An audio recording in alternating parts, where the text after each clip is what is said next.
Hey there, this is poet and educator Tim Staley coming to talk to you a little bit more, giving you some tips on how to teach literature. I was recently had a chapter published in this textbook, Imaginative Teaching Through Creative Writing, and that's where I'd like to start with this idea that you can teach literature by having them do creative writing. For example, instead of showing them a story that has a metaphor in it and asking them to unpack that metaphor and tell you what it means, you might have more luck having them write their own story and have a metaphor. For example, if somebody described kissing to you or showed you a movie of two people kissing, would you experience that kiss better by watching that movie or actually kissing somebody yourself? What teaches you more about kissing? Kissing someone or reading about it?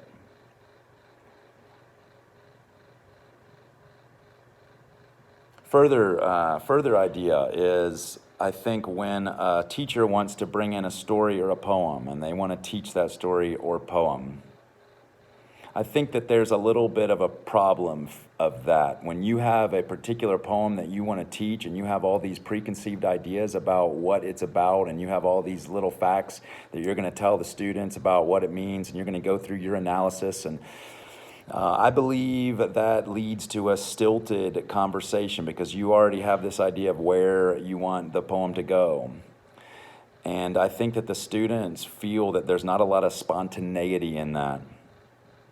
What I do instead is to gather some of my favorite poetry books or even just poetry books that I'm currently reading and get a little stack going.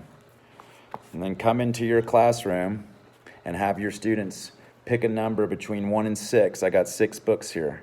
All right, the student chooses book 3. 1, 2, 3. All right, looks like we're going to read some dub poetry from Jamaica today by Christina Williams. So then you pick this book, and the students are seeing that there is something very spontaneous happening here. There's something unplanned and random. And then you're going to ask another student, hey, pick a number between page 1 and 70. Oh, page 60? Okay. And then you read the poem on page 60. The students respect and can tell that there's a looseness here. There's a vibe that nobody knows what's coming. The teacher doesn't even know what's coming. You read the poem to the class. They've just heard it one time. And then you can ask them, did you like it? Did you like it? Start there. Let them say no. Allow them to feel confident in saying no, they don't like it. Another thing you could ask them is, what do you still remember from the poem? Is there anything that's sticking in your head still? And maybe one student will say, oh, I still remember this image about the busted lip. There's your entry into a discussion about image and description and violence. In this way, you're still covering literary devices, but it's not so pre-planned and stale and stagnant. There's an energy of looseness and vitality and risk. And let's understand something about poetry. There is no form of writing that takes as much risk with ambiguity as poetry.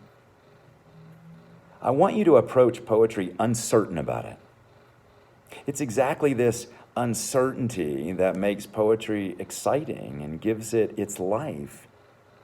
Don't be so sure about what you think poems mean, like the way a teacher's edition makes you sure of it.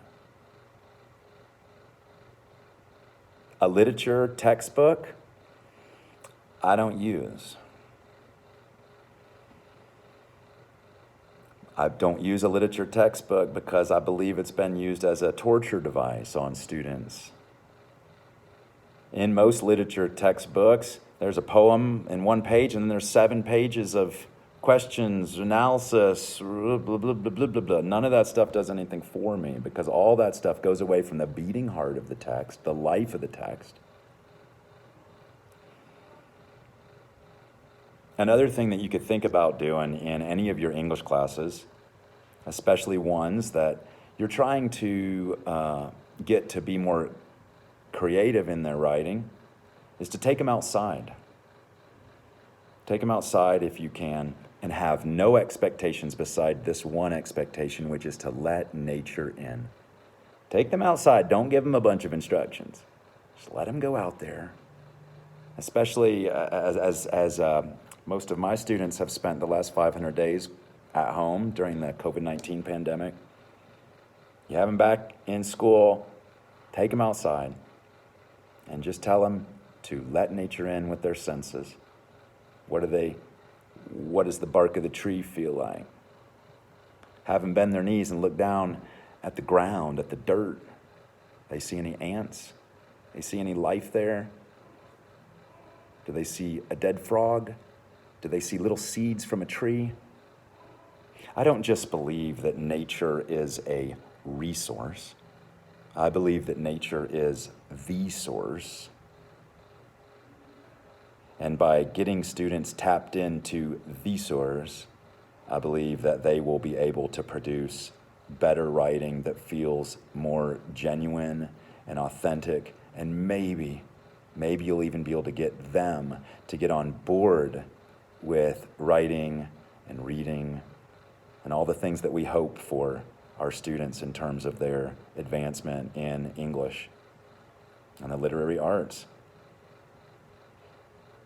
If you're interested in the textbook I was talking about, again, it's called Imaginative Teaching Through Creative Writing, a Guide for Secondary Classrooms.